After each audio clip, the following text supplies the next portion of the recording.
over to the main stage, and that was 2 members of our killer whale pod. Size, speed, power, and problem-solving abilities. These behaviors keep the whales active, and SeaWorld's killer whales have inspired generations to care about our natural world, and we're excited to share their stories with you today.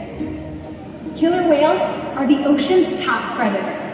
They use vision and communication, not just size and strength, to take their place at the top of the ocean's food web. At the bottom are small animals, like krill.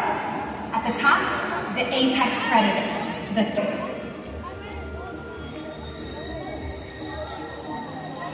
killer whales are as big as a bus, faster than an Olympic swimmer, high-flying and powerful. We're going to see all of that today and more. These and other behaviors provide an environment full of enrichment. We spend days, weeks, months, years building relationships with our whales. This creates trust, and that allows us to do some amazing things. For example, when you visit the doctor, you present your arm to draw blood, or step on the scale to see how much you weigh. It's much the same with our whales. Throughout today's experience, you'll see our killer whales moving together in unison. These synchronized behaviors allow the whales to strengthen their social bond and problem solve as a group. This is just one of the reasons why they're known as the ocean's top predator. Their scientific name is Orcyanus orca. Their common name is killer whale. 5 whales have their own personal names. We have our 3 females, Takara, Sakari, and joining us right before you are our 2 males, Tuar and Kayukin.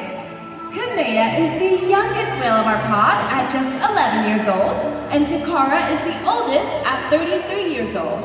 Takara is the matriarch, which means she is the leader.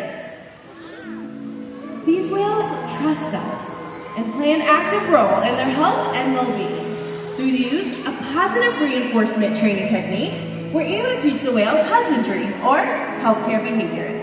Joining us in the slide outs are our trainers Casey and Jacob to help demonstrate just a few of these behaviors.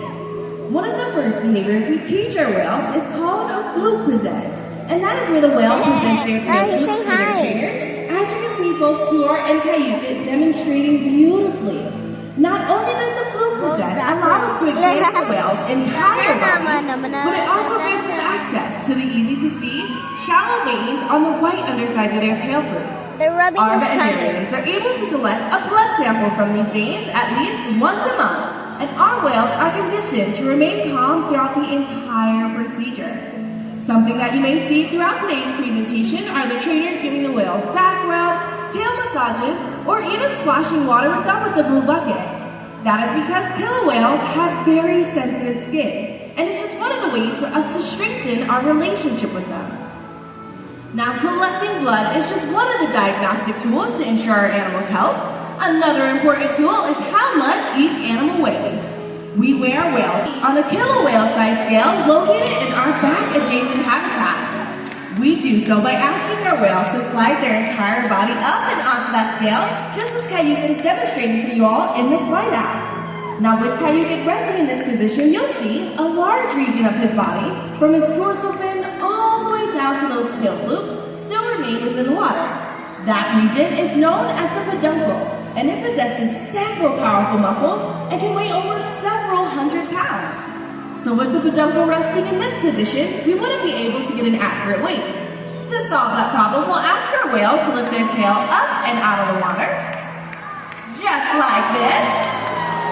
And it's in this position we know that Kayukin is weighing in at over 9,900 pounds. It is important to weigh all of our animals to ensure that our younger whales, like Sakari and Kamea, are growing appropriately, and that our older whales, like Kayukin here, are maintaining a healthy weight. All of our husbandry behaviors help us to ensure that our whales are healthy and thriving. And the care isn't just physical. Mental stimulation and play are vital, and we surprise and engage with our whales at every opportunity. It's how killer whales teach their young to hunt. For the adults, play is important too. It seems that they just enjoy having fun. Making time for play is an important part of life for killer whales.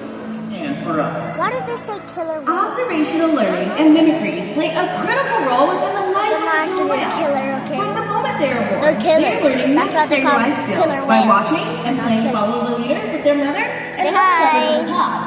Well, here at SeaWorld, our killer whales can even play follow the leader with us by watching and copying our movements. So what do you say? How about we play a quick game of follow the leader with all of you today? Sounds good?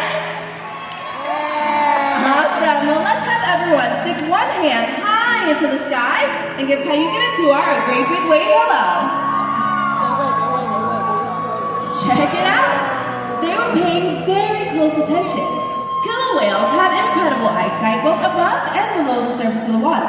We often see them spy hopping or even leaping clear out of the water to get a better look at their surroundings. That particular behavior is known as the sliding bow. Tuar is off, heading down to the bottom of this 40-foot deep habitat. Turn your attention to the center. This is Tuar. That was beautiful. I recorded Now, that. killer whales can communicate in a variety of different ways. And one of those ways is by producing vocalizations from the blowhole located on the top of their heads. So I'll need your help one more time. Stick your 2 index fingers out and let's wave them back and forth like we're conducting an orchestra. Awesome job, everyone! Now, did you know that scientists believe that when a killer whale leaps out of the water and crashes onto the surface, it's a way of communicating and letting their presence be known. Sound travels 4.5 times faster in water than what it does through air. So by leaping their entire body up and over the surface and slamming it back down, the sound it creates can be heard for miles. Kayukin got that hand signal. He's utilizing those powerful pectoral muscles to maneuver himself throughout his environment. And let's just take a listen to see just how loud Kayukin can be. Oh, I recorded. How about a round of applause for Oh, Kayukin hey. and all of you? As you can see, killer whales can communicate by leaping out of the water and making a huge splash. SeaWorld's research and observation of the killer whales within our She care looks so ugly. has shed light Okay, but- on many mysteries about these amazing animals. For example, we have learned that the gestation period for a pregnant killer whale is 17 months.